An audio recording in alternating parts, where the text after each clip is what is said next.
Ne crée pas de site internet. Salut, c'est Joanne Eguélé, designer graphique et multimédia et aujourd'hui on se retrouve pour une vidéo pour toi freelance concernant la création de sites internet.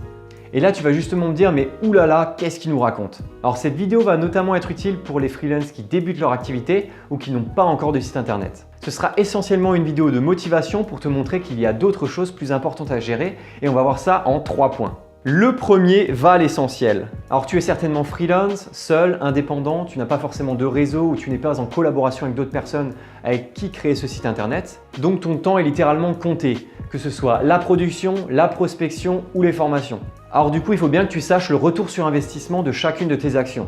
Savoir ce qui te rapporte le plus, pour combien de temps et si c'est plus intéressant par rapport à une autre action. Et c'est pour ça que je te parle de site internet parce que c'est extrêmement chronophage. Si tu as déjà réussi à avoir ton numéro SIRET et que tu es prêt à facturer tes premiers clients, fais en sorte d'avoir au moins tes travaux présents quelque part sur internet afin que tu puisses les présenter. Et si tu es graphiste ou web designer, tu pourras utiliser Behance ou Pinterest. Et si tu es motion designer, tu peux utiliser exactement les mêmes plateformes en mettant des gifs animés, des vidéos ou autres, ou bien tout simplement en allant sur des plateformes comme YouTube, Vimeo ou Dailymotion. Tant que tu n'as pas de site, tout est bon à prendre pour présenter tes travaux. Ne passe pas 15 ans à mettre en place ton site internet et tes réseaux sociaux. Le plus important, c'est d'avoir le noyau dur de ton activité, ton logo, ta charte graphique, ta carte de visite pour que tes clients puissent te reconnaître et puissent revenir vers toi. Tu upgraderas au fur et à mesure du temps. Et quand je te dis à l'essentiel, c'est parce qu'un site internet prend énormément de temps. Si tu veux utiliser cette plateforme web pour attirer et convertir des clients, ça ne se fera pas en 2 minutes à la volée. Et je te déconseille aussi de faire ton site à l'arrache avec une plateforme comme Wix et compagnie parce que finalement tout ce temps-là, tu aurais pu l'investir dans ton vrai site puisque tu devras réfléchir à ta cible et à l'ensemble des solutions que tu pourras lui proposer. Comment souhaiteras-tu les mettre en avant? Quelles seront les informations pour tes clients et tes prospects? Comment est-ce qu'ils arriveront à te contacter? Il faudra penser à l'ensemble de ces questions précisément en sachant qu'on pourrait en parler des heures. Et il faudra aussi savoir si tu as les capacités pour créer ton site. Alors personnellement, je conseillerais quand même d'avoir la main sur son site, pas forcément avoir un prestataire externe qui ait la main mise sur absolument tout ce que tu vas modifier. Alors tu pourras très bien faire appel à un développeur si jamais tu as des questions spécifiques par rapport à des fonctionnalités ou ce genre de choses. Mais je trouve que le plus intéressant, vu que tu vas souvent modifier ton site web, ce qui serait le plus intéressant, c'est que tu puisses avoir la main dessus et que tu puisses modifier tout ça en direct. Par exemple, j'ai un thème WordPress où je peux absolument tout modifier et si jamais j'ai besoin d'une fonctionnalité supplémentaire, j'ai juste à faire appel à un développeur parce que chacun son métier.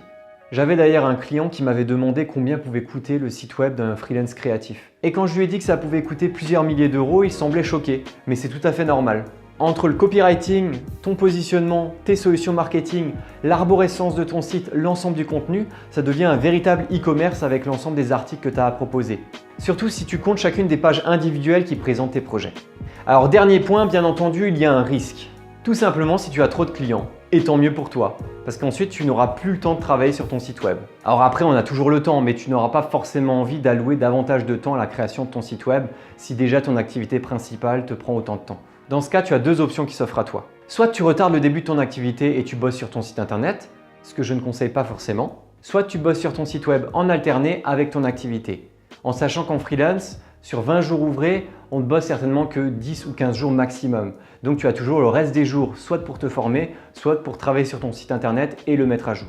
Et tu auras toujours l'opportunité de lancer le début de ton site internet, que ce soit avec l'ensemble de la solution marketing, avec les premières pages que tu as proposées et le fournir au fur et à mesure du temps. Et voilà, cette vidéo est terminée, j'espère que ça t'aura plu. Alors pour les nouveaux freelance, si jamais vous utilisez cette technique, n'hésitez pas à mettre tout ça dans les commentaires. Et puis si généralement tu as apprécié cette vidéo, n'hésite pas à mettre un pouce bleu et à t'abonner à la chaîne pour voir les prochaines vidéos. Je poste aussi régulièrement des choses sur Instagram pour justement être lié à la thématique du freelancing et différentes vidéos pour toi freelance. Alors n'hésite pas à y faire un tour. En tout cas, je te dis à plus pour une prochaine vidéo pour toi freelance.